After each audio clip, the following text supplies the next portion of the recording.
Endometriosis is a condition that you might be hearing about more in social media or in normal media.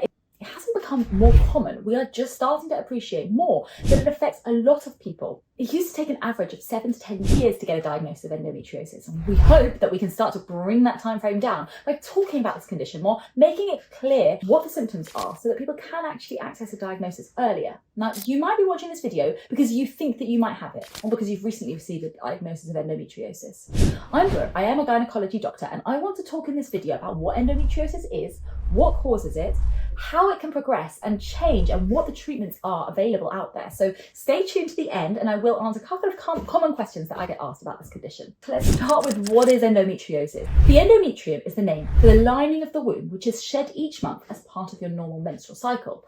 When tissue that is similar to the cells of the endometrium grow outside of the womb, such as in the pelvis or on the ovaries, this is known as endometriosis.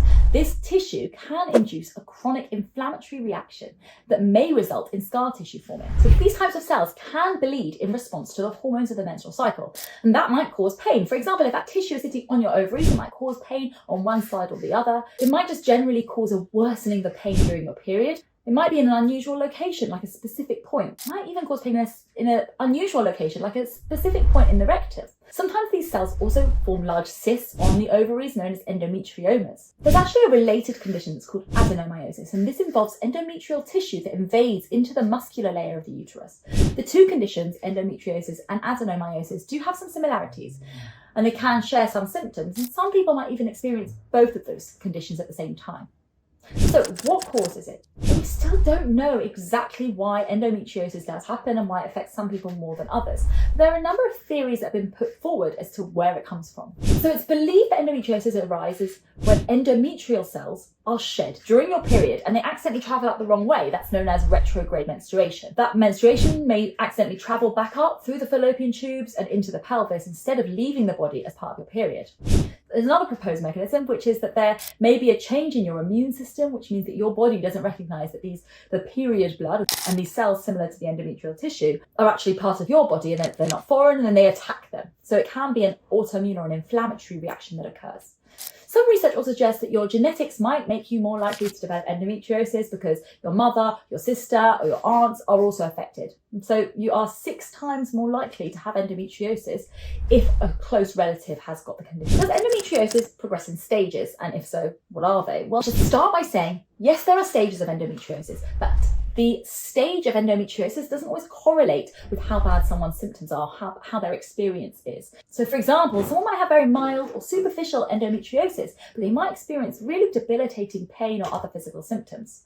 Someone else can have florid, really severe, deep, infiltrating endometriosis, but not know about it until they go for fertility treatment, for example. So that's why it is more important to listen and treat someone based on their symptoms rather than worrying and seeking a specific defined diagnosis with their exact stage identified. The stage of endometriosis can actually only be determined by laparoscopy. Doctors use a classification system that's been outlined by the American Society of Reproductive Medicine, and the stages range from stage 1, which is mild, to stage 4 being the most severe. For some people, endometriosis can cause adhesions. It can cause the organs to stick together. For example, your uterus may be attached to your bowel. Sometimes deep infiltrating endometriosis can affect most of the pelvis. It can invade other organs such as the bowel or your bladder more significantly. It can give symptoms like some people experience blood in their urine or blood in their stool when they have their period. So if you've got deep infiltration, that's more likely to be moderate or severe, so stage 3 or stage 4. Now, not all endometriosis progresses in a stepwise way. So it might stay superficial, you might always have stage 1 endometriosis, or it might progress rapidly through the stages. The idea of hormonal treatments for endo is to prevent it from progressing. Is endometriosis simply bad period pain? No. Not all painful periods mean you have endometriosis, and not all endometriosis causes period pain. So there are other symptoms of endometriosis as well. So painful periods is a common one. That's also known as dysmenorrhea, but it can cause chronic pelvic pain with sex. So that's called dyspareunia, and that might be superficial on the outside, or if it's endometriosis, it's more like a pain that occurs deep inside the pelvis with penetration. It can also cause back pain, leg pain, shoulder pain, all depending on where the endometriosis is. And that pain can be intense so that it prevents normal daily activity. It's more likely to be there when you have your period, but some people it do experience the pain the whole month. Is endometriosis very rare? No. Endometriosis is one of the most common gynecological illnesses. It affects approximately 176 million people worldwide, or 2 to 10% of women of reproductive age. It can be a difficult condition to diagnose because some people don't experience all of the symptoms. So I think we just normalize pain these days. People will often say, no, don't worry about those painful periods. I had painful periods myself. You're fine. Just go to school. And we're not actually talking to people about the fact that pain may not be normal. Also, getting that diagnosis, in theory, does require surgery, and that has its own risks, its own costs attached, and not every doctor will want to perform that surgery for every patient. So as a result of this, the average delay from first developing symptoms to getting a diagnosis can be about 8 years. So how do we know if you've got endometriosis? Well, the diagnosis of endometriosis is first suspected, usually based on your symptoms. You talk to your doctor, they might examine you, they may then investigate you. They can do a physical examination, but they can also do an ultrasound scan. Usually that's an internal scan as well as on the tummy. Ultimately, the best type of test to confirm a diagnosis of endometriosis is laparoscopy, which is a keyhole surgery where a camera is placed usually through the belly button to take a look inside the abdomen and see the endometriosis directly. And at that point, they can also potentially treat or remove some of the endometriosis. There are other tests that can help us to diagnose endometriosis. Another really useful test is an MRI test, but it's not available everywhere and it's not useful for everyone. But usually we do begin with an ultrasound scan. If your doctor does suspect endometriosis, they might actually recommend starting treatment straight away. That might involve hormones to suppress the menstrual cycle. And that can be done before you have any kind of confirmatory scans. The idea of that is the hormonal medications can help to improve your symptoms without the need for those kind of more invasive tests. When do the symptoms usually begin? Well, they can begin at any stage of life. Endometriosis can start straight after puberty as soon as you begin to get your menstrual cycles. However, the length of time that it does take to get a diagnosis means that most women are around the age of 25 to 35 when they first have that diagnosis confirmed. However, it's also worth remembering that you are not necessarily too old to develop endometriosis. It can develop later on in life, it can get worse or first become noticeable after giving birth, so after you've been pregnant. Why does it take so long to get diagnosed? Well, unfortunately, it does take far too long to diagnose. It's often because there's not enough awareness about the condition. It may be because people consider these painful periods normal or part of parcel or just having periods. It might also just be dismissed by doctors who don't take their concerns seriously enough to investigate them further. Another issue is that we don't have very good non-invasive tests for endometriosis. Having a laparoscopy does have its own risks, and so we often try to treat the endometriosis with hormones and see if it improves, even if the diagnosis hasn't been confirmed on laparoscopy. One of the very common questions is, will you be able to get pregnant if you've got endometriosis? The answer is yes, most likely. But infertility or difficulty conceiving is a common symptom of endometriosis. Around 4 in 10 people who have endometriosis are affected by infertility or subfertility. And looking at the issue from another perspective, if we actually just look at people who come to a clinic who are struggling to conceive, up to 50% of them may later on be found to have endometriosis, even though they didn't necessarily have the symptoms at the time. So although endometriosis can affect fertility in many different ways, there is a very broad spectrum. Some people do require fertility treatment in order to conceive, but others get pregnant easily without any issues.